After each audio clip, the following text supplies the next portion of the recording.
India में जब भी हम डाइवोर्स की बात करते हैं तो हमारे सामने दो बहुत कॉमन वर्ड हैं जो आ जाते हैं। The first one is mutual consent divorce and the second one is contested divorce. आज हम इस वीडियो के माध्यम से ये समझेंगे कि म्यूचुअल कंसेंट डाइवोर्स और कंटेस्टेड डाइवोर्स होते क्या हैं, उन दोनों का प्रोसीजर क्या है फाइल करने का कोर्ट में, एडवांटेज क्या है, डिसएडवांटेज क्या है और ऐसे क्या कंडीशंस हैं जो आपको सेटिस्फाई करने पड़ेंगे इन दोनों डाइवोर्स को फाइल करने के लिए।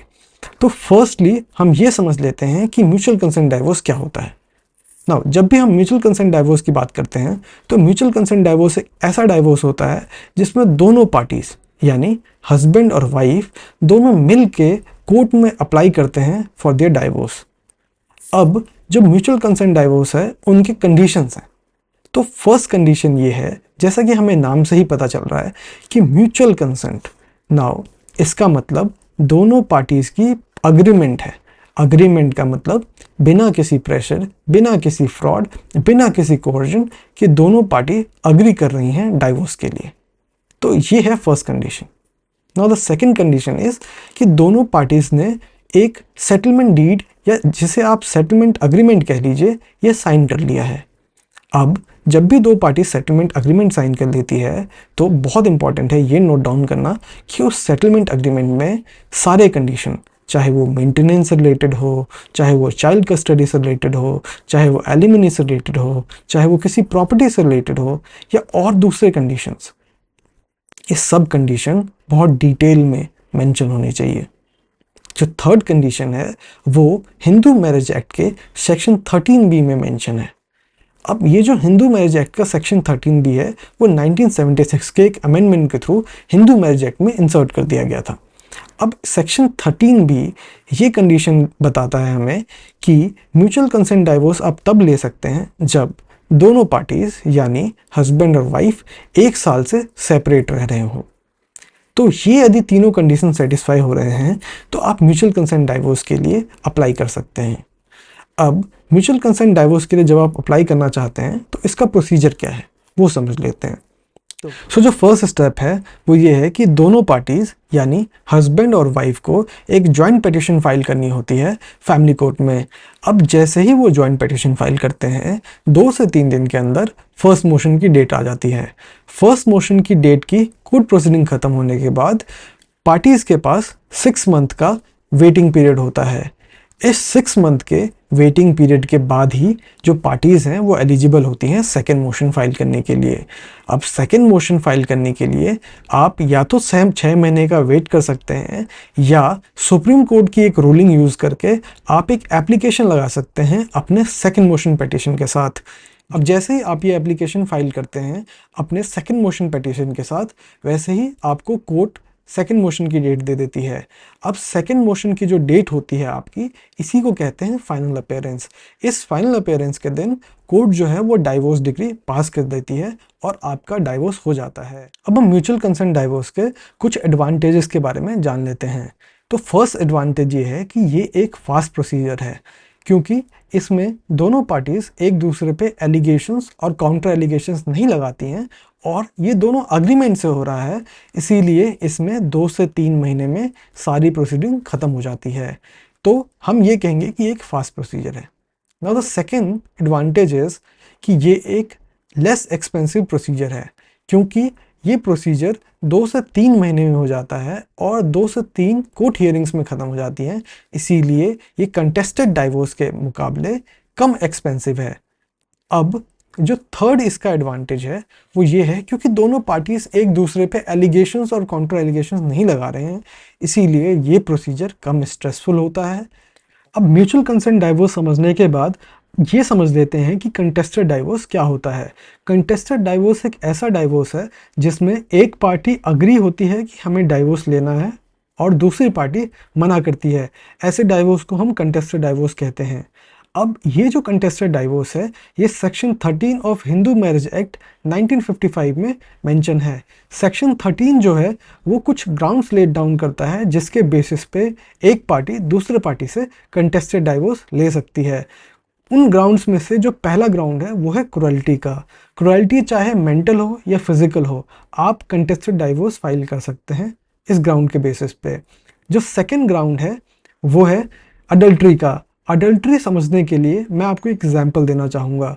यदि कोई हस्बैंड और वाइफ है और उन दोनों में से कोई एक किसी थर्ड पर्सन के साथ फिजिकल रिलेशन बनाते हैं तो वो अडल्ट्री होता है। अब ये जो अडल्ट्री है ये एक ग्राउंड है कंटेस्टेड डाइवोर्स फाइल करने का। जो थर्ड ग्राउंड है डाइवोर्स का वो है डेजर्शन। डेजर्शन को भी हम एक एग्जाम्पल के थ्रू समझते हैं, जैसे कि कोई भी स्पाउस दोनों में से यदि अपने स्पाउस को 2 साल तक for a continuous period of time छोड़ के चले जाए तो उसे डेजर्शन कहते हैं। जो फोर्थ ग्राउंड है वो है मेंटल इलनेस। अगर एक स्पाउस को ये लगे कि दूसरे स्पाउस को कोई मेंटल इलनेस है तो ये भी एक ग्राउंड बन जाता है डाइवोर्स का। जो हमारा फिफ्थ ग्राउंड है वो है कन्वर्जन ऑफ रिलीजन। अगर एक स्पाउस दूसरे स्पाउस से बिना अग्रीमेंट के यदि अपना रिलीजन कन्वर्ट कर ले तो ये भी ग्राउंड बन जाता है डाइवोर्स का। तो इस बेसिस पे भी आप कंटेस्टेड डाइवोर्स फाइल कर सकते हैं। जो हमारा एक और ग्राउंड है वो है प्रिजम्पशन ऑफ डेथ का। जब एक स्पाउस दूसरे स्पाउस को ढूंढ नहीं पाते हैं या 7 साल तक उनका कोई नामो निशान नहीं पता चलता है तो लॉ में ये प्रिज्यूम कर लिया जाता है कि वो आदमी मर गया है या डेथ प्रिज्यूम कर ली जाती है। तो ऐसे कंडीशन में भी आप कंटेस्टेड डाइवोर्स फाइल करके डाइवोर्स ले सकते हैं। अब हम ये समझ लेते हैं कि कंटेस्टेड डाइवोर्स फाइल करने का क्या प्रोसीजर है। कंटेस्टेड डाइवोर्स फाइल करने के लिए आपके पास डाइवोर्स पेटिशन होनी चाहिए। Divorce petition section 13 of Hindu marriage act में ड्राफ्ट की जाती है। Section 13 of Hindu marriage act में जैसे ही आप डाइवोर्स पेटिशन ड्राफ्ट कर लेते हैं उसके बाद आपको वो फाइल करनी होती है। सबसे पहले ई फाइलिंग होती है, फिर फिजिकल फाइलिंग होती है। जैसे ही आप फिजिकल फाइलिंग कर देते हैं उसके बाद 2 से 3 दिन के अंदर आपकी एक कोर्ट में हियरिंग की डेट लग जाती है। जो फर्स्ट डेट ऑफ हियरिंग होती है उस पे दूसरी पार्टी को यानी ऑपोजिट पार्टी को नोटिस इशू हो जाता है। जैसे ही नोटिस इशू होता है उसके बाद दोनों पार्टीज़ को अपने अपने डॉक्यूमेंट्स, एविडेंसेस और बाकी सारी चीज़ें कोर्ट में जमा करनी होती है। जैसे ही दोनों पार्टीज़ ये सारे डॉक्यूमेंटेशंस कर देते हैं उसके बाद दोनों पार्टीज़ के विटनेसेस एग्ज़ाम होते हैं और मल्टीपल हियरिंग्स के बाद जो है कोर्ट फाइनल जजमेंट देती है। तो अब हम समझ लेते हैं कि कंटेस्टेड डाइवोर्स के क्या डिसएडवांटेजेस हैं ओवर म्यूचुअल कंसेंट डाइवोर्स। जो म्यूचुअल कंसेंट डाइवोर्स है जैसा कि हमने पहले डिस्कस कर लिया कि वो बहुत ही ईजी प्रोसेस है, 2 से 3 महीने का समय लगता है उसमें, बजाय कंटेस्टेड डाइवोर्स में 2 से 5 साल तक का भी समय लग सकता है और कई बार उससे ज़्यादा भी समय लग जाता है।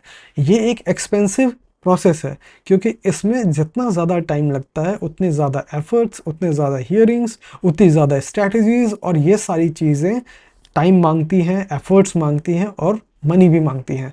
तो कंटेस्टेड डाइवोर्स में एलिगेशंस और कॉन्ट्रा एलिगेशंस काफ़ी कॉमन है, इसीलिए कंटेस्टेड डाइवोर्स का जो ओवरऑल प्रोसीजर है वो काफ़ी इमोशनली और मेंटली हैक्टिक हो जाता है। ये सारे थे डिसएडवांटेज ऑफ कंटेस्टेड डाइवोर्स।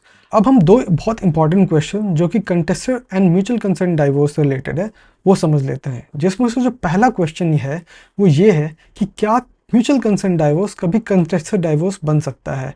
तो इसका आंसर येस है। क्यों? क्योंकि कुछ केसेस होते हैं जिसमें सेटलमेंट डीड में जो टर्म्स मेंशन है वो क्लियर टर्म्स नहीं है, कई बार वो एम्बिगुअस टर्म्स होते हैं और ऐसे एम्बिगुअस टर्म्स डिस्प्यूट को राइज देते हैं। और जब म्यूचुअल कंसेंट डाइवोर्स होने के बाद भी कोई टर्म यदि क्लियर नहीं है और वो यदि डिस्प्यूट राइज करता है तो चांसेस बढ़ जाते हैं कि वो mutual consent divorce contested divorce में कन्वर्ट हो जाए। जो दूसरा क्वेश्चन है वो ये होता है कि क्या mutual consent divorce contested divorce बन सकता है। तो इसका आंसर भी येस है, क्योंकि कई बार क्या होता है जैसे ही आप डाइवोर्स केसेस फाइल कर देते हैं और डाइवोर्स केसेस के साथ बहुत सारे डिफरेंट केसेस भी फाइल करते हैं जैसे कि 498A सेक्शन 9, 125 CRPC और उसके बाद DV के केसेस फाइल कर देते हैं तो दोनों पार्टी एक समय पे सेटलमेंट पे आते हैं। जब दोनों पार्टी सेटलमेंट पे आ जाते हैं तो एक सेटलमेंट डीड साइन कर लेते हैं और सेटलमेंट डीड साइन करने के बाद म्यूचुअल कंसेंट से डाइवोर्स ले लेते हैं। तो ऐसे केसेस में कंटेस्टेड डाइवोर्स भी म्यूचुअल कंसेंट डाइवोर्स बन जाता है। तो आज हमने ओवरऑल सब कुछ डिस्कस कर लिया जो भी म्यूचुअल कंसेंट डाइवोर्स और कंटेस्टेड डाइवोर्स से रिलेटेड है। अगर आपके और भी कोई डाउट्स हैं तो उसको कमेंट बॉक्स में डाल दीजिए। I will be very happy to answer your question. Thank you.